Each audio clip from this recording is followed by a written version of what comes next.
नमस्कार शेतकरी मित्रांनो, दत्तात्रय पवार मित्रांनो, हे आमच्या चुलत बंधूचं खळं आहे 5 गुंठ्याचं. इथं आपल्याला एक बोरवेल पॉईंट काढायचा आहे. तर मी तुम्हाला नारळाच्या सहाय्याने पॉईंट कसा अर्जंट काढायचा दाखवतो. आणि हे मी हिरवं नारळ वापरतो मित्रांनो, कारण याच्यामध्ये ड्राय लाईनचा लागण्याचे चान्स खूप कमी असतात.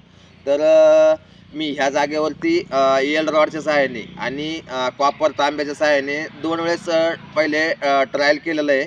तर आता आपल्याला इथं एक पॉईंट काढायचा आहे. तर मी सुरुवात भरपूर व्हिडिओमध्ये सांगितलेलं आहे का मी पॉईंट कशा पद्धतीने काढतो तुम्हाला दाखवतोच आता. बघा, आता ही 5 गुंठे जागा आहे मित्रांनो. तर दाखव इकडे 5 गुंठे जागा, असं इकडं दाखव जागा इकडं. हे बघा, ही पूर्ण 5 गुंठे जागा आहे. तर कर माझ्याकडं. तर मी पहिला सूट तुम्हाला किती वेळा सांगितलेलं आहे का मी काय करतो माहिती आहे का, असा हात करतो, असा हात नारळ हातात पकडतो आणि पूर्ण असं काय करतो माहिती आहे का, असं पूर्ण खळ्यामध्ये असं हात दाखवतो. म्हणजे असं हात दाखवल्यामुळं काय होतं माहिती आहे का, जिकडे पॉईंट आपला निघतो तर त्या दिशेकडे काय होतं माहिती आहे का, नारळ असा पूर्ण उभा राहतो. आता या पूर्ण 5 गुंठ्यामध्ये त्या जागेवरती असं तिथं पॉईंट निघतो. तर मी तुम्हाला आता तिथं एक 10 फुटाच्या जागेमध्ये पॉईंट कसा काढायचा तर हे तिथं आता तुम्हाला दाखवतो मी. चला, ॲक्च्युअली मी तिथं पॉईंट निघतो, तर मी तुम्हाला ते पॉईंट तिथं दाखवतो. नमस्कार मित्रांनो, तुम्हाला दाखवलं होतं बघा मी. ज्यावेळेस असा हात करतो आपण तर काय होतं माहिती आहे का, त्या तिथे पॉईंट निघतो. तर मी आता पॉईंट काढण्या अगोदर लाईन शोधून घेतल्या. तर मी तुम्हाला परत लाईन दाखवतो बघा. हे बघा,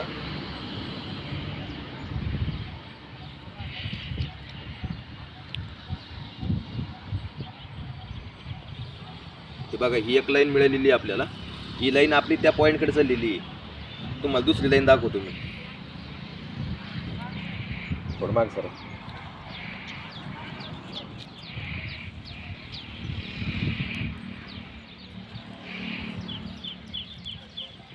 ही आग्नेय वायू आहे. म्हणजे इकडनं आग्नेय, इकडं वायू आहे. अशी ही आग्नेय वायू आहे. आणि ही समोर एक जी लागते का आपल्याला, इथे एक समोर लागायची असं इकडे थोडं.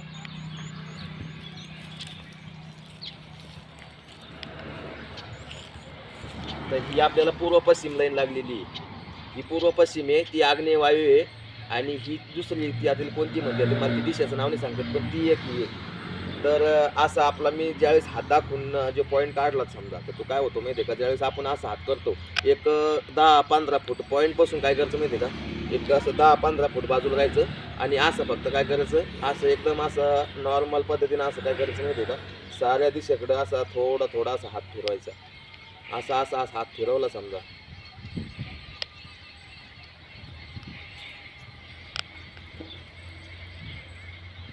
आपली नजर आणि हात बरोबर, हात आणि नजर एकाच ठिकाणी ठेवायची. बघा काय होतं, आता मी प्रत्येक ठिकाणी असं नजर ठेवतो आणि हात ठेवतो तर नारळ उचलत नाही. पण काय होतं माहिती आहे का, ज्यावेळेस आपण समजा असा हात आणि नजर ज्यावेळेस एका ठिकाणी ठेवतो तर बरोबर ती काय होतं माहिती आहे का, तिथे नारळ बरोबर एकदम त्या पद्धतीने त्या टायमालाच उचलतं. असं होतं.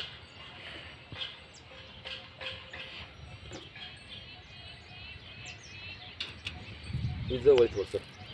हे बघा, इथं दिलं.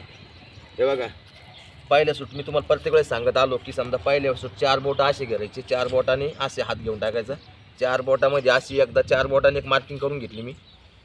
परत इकडनं पण 4 बोटं अशी फिरवली. इथं नारळ उचललं मी. म्हणजे अशी इथं आता ही मार्किंग, ही पूर्व पश्चिम लाईनची अशी मार्किंग करून घेतलेली आहे. आणि ही जी आग्नेय वायूची ही पण अशा पद्धतीनं करून इथं नारळ उचलला. इकडनं पण इथं नारळ उचलला. तर म्हणजे इथं अशी लाईन मार्किंग करून घेतलेली मी. ही अशी लाईन मार्किंग करून घेतलेली. आणि ही दुसरी बाजू आहे. आता ह्या बाजूची पण मग मी ह्यावेळेस पण असं करून इथं अशी अशी मार्किंग करून घेतली. इकडनं असा हात घेऊन इथं अशी मार्किंग करून घेतली. म्हणजे काय माहिती आहे का, एकदम एवढ्या एक 10-5 फुटाच्या जागेमध्ये अशा एकदम बारकाईने जर चेक केलं तर सेंटर पॉईंट काढायला एकदम चुकत नाही. तर मग ह्या पद्धतीनं असं असं हात ठेवत ठेवत ठेवत ठेवत समजा इकडं आलं तर आपल्याला सगळीकडून अशी मार्किंग करून घेतली तर बरोबर ते आपल्याला सेंटर पॉईंट काढायला एकदम सोप्या पद्धतीने जातं. तर अशा पद्धतीनं आपण सेंटर पॉईंट काढू शकतो. जर आपण सेंटर पॉईंट व्यवस्थित जर काढला तर आपला पॉईंट चुकायचं शक्यता खूप कमी राहते. तर बऱ्याच वेळेस अशी एक गोष्ट होती की पाणी शोधक मित्र मग काय करतात, लाईन तर शोधतात, पण लाईन शोधल्यानंतर त्यांना सेंटर पॉईंट काढायला अडचण येते. तर तुम्ही जर सेंटर पॉईंट काढताना जर चुकले तर तुमचं 100% पॉईंट फेल जाणार. हा माझी गॅरंटी आहे. कारण सेंटर पॉईंट हा सर्वात महत्त्वाची गोष्ट आहे की सेंटर पॉईंट काढता यायला पाहिजे. तर अशा पद्धतीनं मी तुम्हाला जशी मी ही जी लाईन ही पूर्व पश्चिम लाईन जवळपास ही 4 आणि 4 आणि 4 8, ही जवळपास 6 आणि ही पण जवळपास 6, म्हणजे ही एक 6 इंचाची, ही 6 इंचाची, ही 8 इंचाची. अशा पद्धतीने मी मार्किंग करून घेतली आणि मार्किंग करून आहे एकदम सेंटर पॉईंटवर इथं नेमकं येऊन टेकलेलं आहे. तर अशा पद्धतीनं आपल्याला पॉईंट काढता येतो आणि तरच तो सक्सेस होऊ शकतो. व्हिडिओ कसा वाटला नक्की कमेंट करून सांगा आणि चॅनलवर जर पहिल्यांदा आले असेल तर चॅनल सबस्क्राईब करायला विसरू नका.